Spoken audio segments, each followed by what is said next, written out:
The relentless vibration of my phone against the wooden table in our hotel suite was the only sound competing with the cheerful music drifting up from the theme park below. On the screen, my father's name flashed for the 17th time in 30 minutes. Just a few miles away, on a cold, drafty platform at the central train station, my family was realizing the true cost of their casual cruelty. Before sliding the power button to shut down my device and lock out their panic forever, I sent my father a single, high-definition photo. It was a selfie of my 8-year-old daughter, Chloe, and me, smiling radiantly in front of the sunlit towers of Cinderella's castle, while my other hand held up a tablet screen displaying the bold red text, "Private carriage booking number 9921, canceled by primary account holder. Refund processed." That single image froze my father right where he stood, turning his highly publicized family luxury getaway into an absolute social and financial disaster. My name is Leah Douglas. To understand how a simple family vacation became the ultimate battleground for my independence, you have to understand the deep structural favoritism that defined my childhood. Our family lived in the affluent suburbs of Stonehaven, a community built on old money, country club reputations, and the quiet presentation of flawless family lineages. My father, Robert Douglas, was the highly conservative, prideful owner of Douglas Regional Logistics, a mid-sized transport and shipping firm that had been in our family for 2 generations. Robert was a man obsessed with legacy, male heirs, and social standing. My younger sister, Samantha, was his golden child, an incredibly spoiled, image-conscious woman who married a wealthy real estate developer and spent her days curated by high society circles.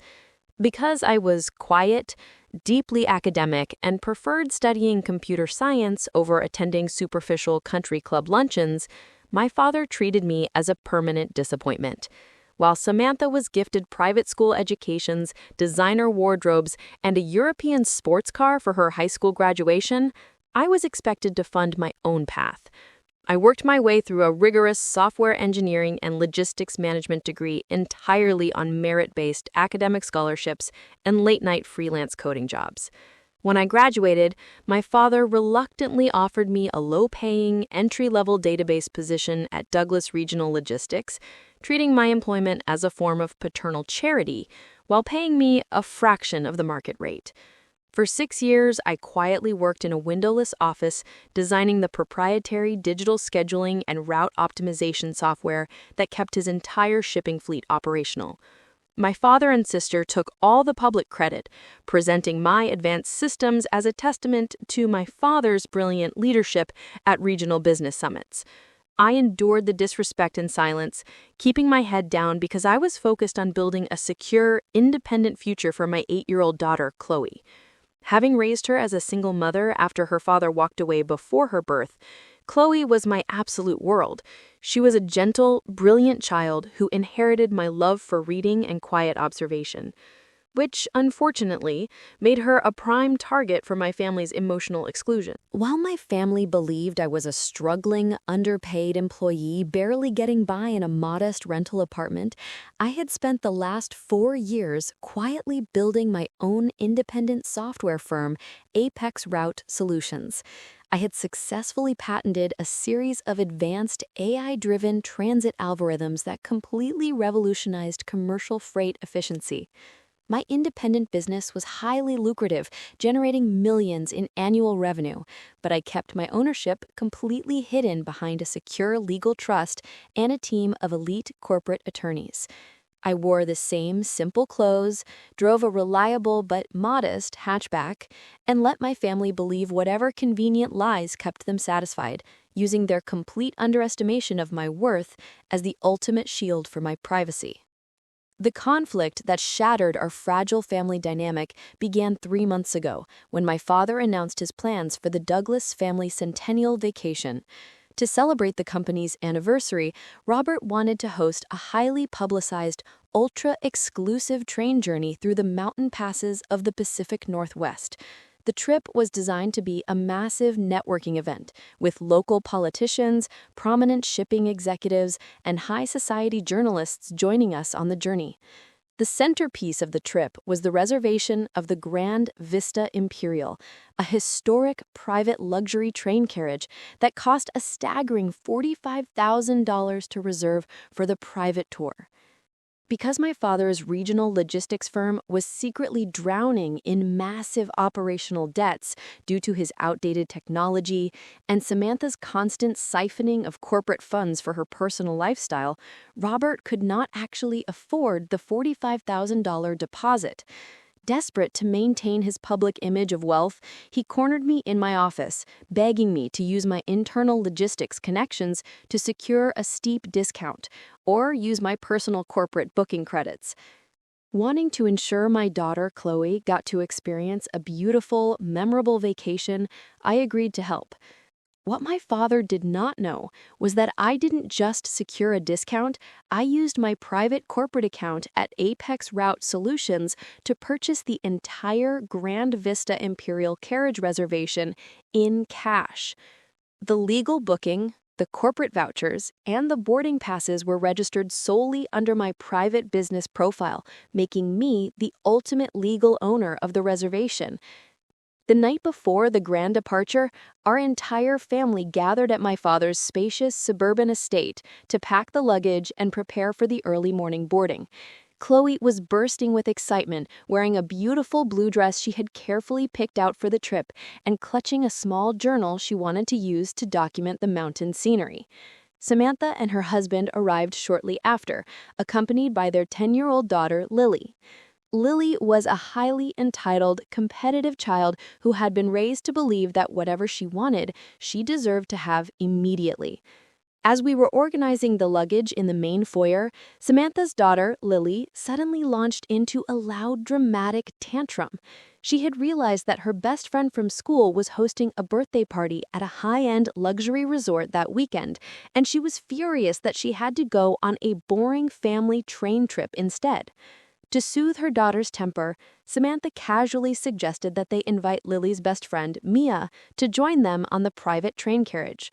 My father, eager to please his golden child granddaughter, instantly agreed, telling Samantha to call the girl's parents.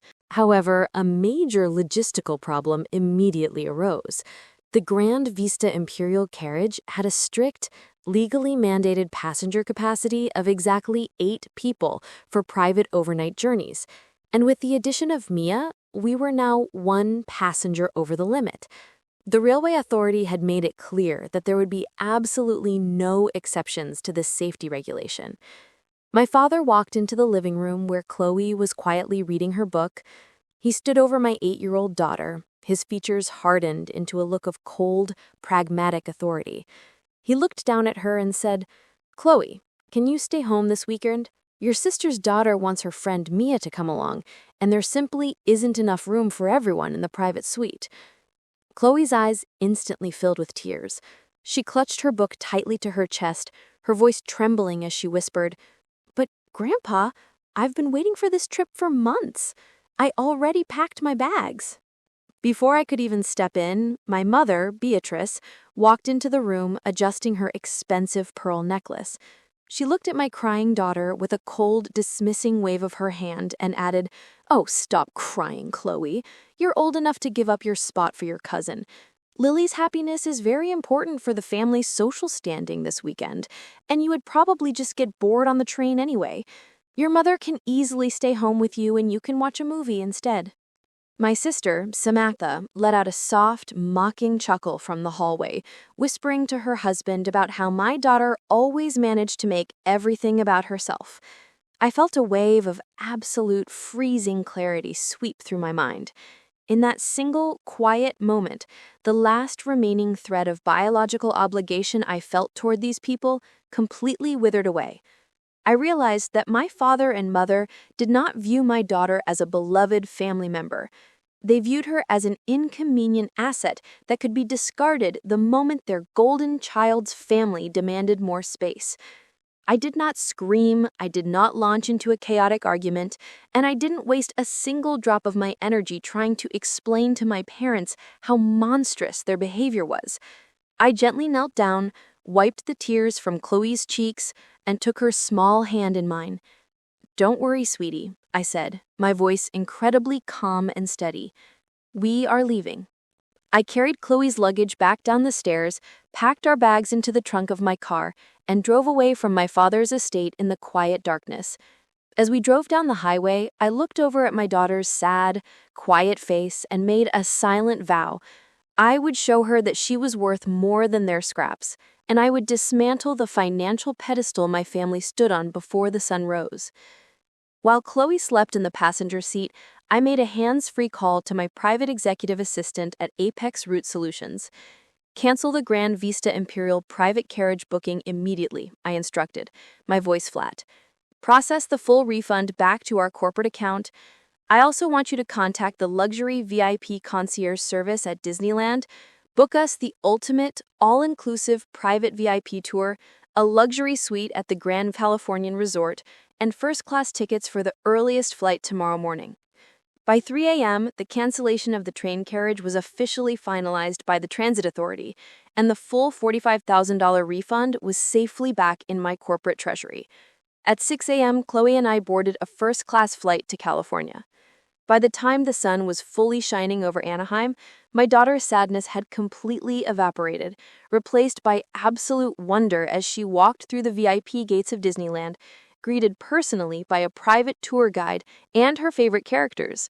Meanwhile, back in Stonehaven, the ultimate storm of reality was about to crash over my family. At 8:30 a.m., my father, my mother, Samantha, her husband, Lily, and her friend Mia arrived at the Central train station in their finest resort wear.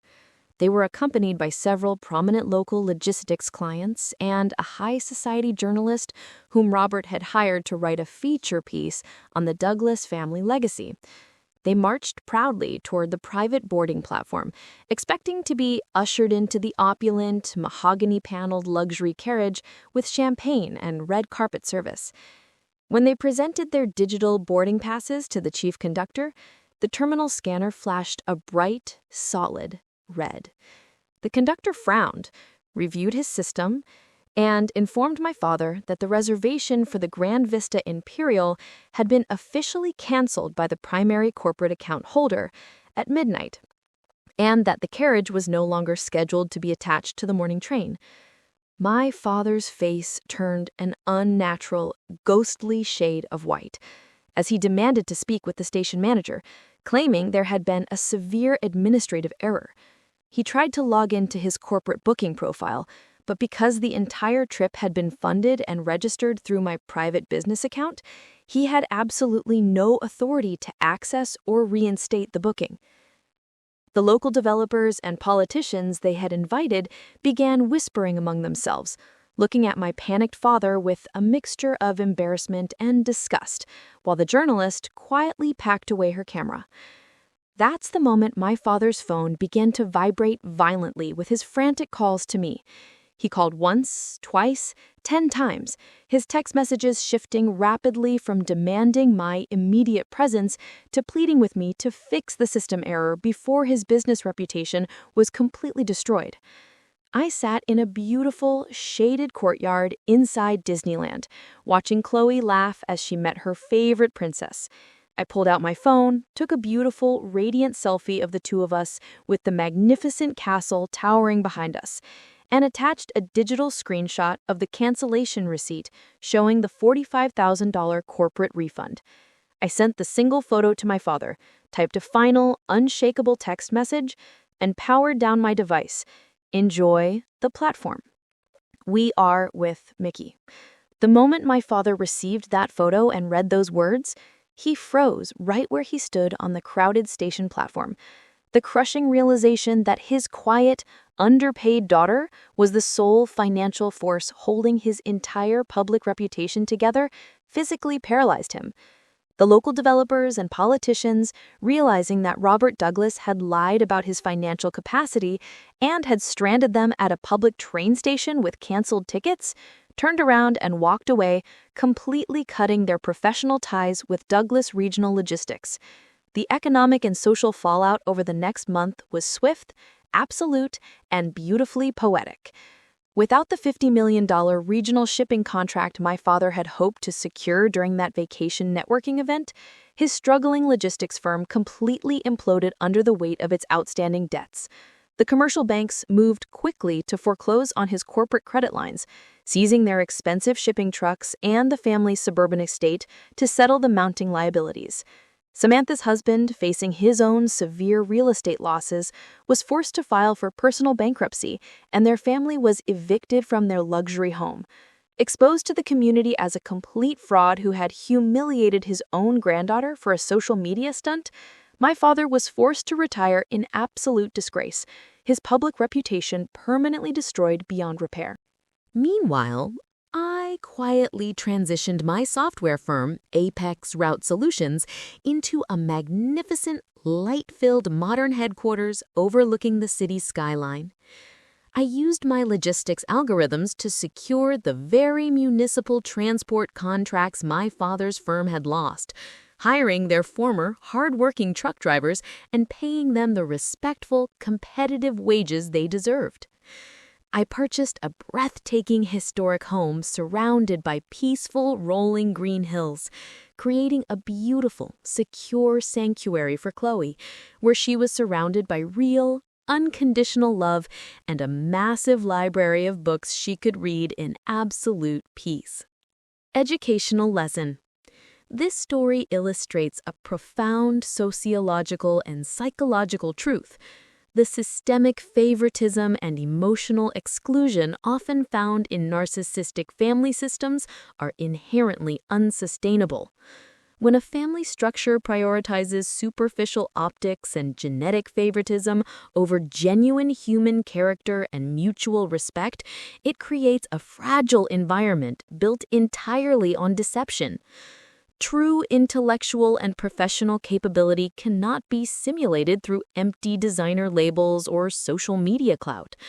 Those who quietly build their own skills, maintain their personal integrity, and focus on genuine self-reliance will always possess the ultimate leverage over those who rely on the exploitation of others to maintain their fragile illusions of wealth. Personal advice. When a parent asks your innocent child to give up their joy and stay behind in the dark just to satisfy the greed or vanity of a golden child sibling, they are showing you exactly who they are. Do not waste your precious years begging for their validation, crying over their betrayal, or attempting to convince them of your worth. True self-reliance means having the absolute courage to quietly pack your bags, walk away from their toxic environment, and build your own fortress of abundance far away from their shadow. Let the silent success of your independent labor be the only answer you ever give them. When the storms of reality inevitably dismantle their fragile illusions, never feel obligated to lower your anchors to save those who were fully prepared to leave you in the rain. Your peace, your dignity, and the happiness of your children are non-negotiable assets that must be fiercely guarded at all costs.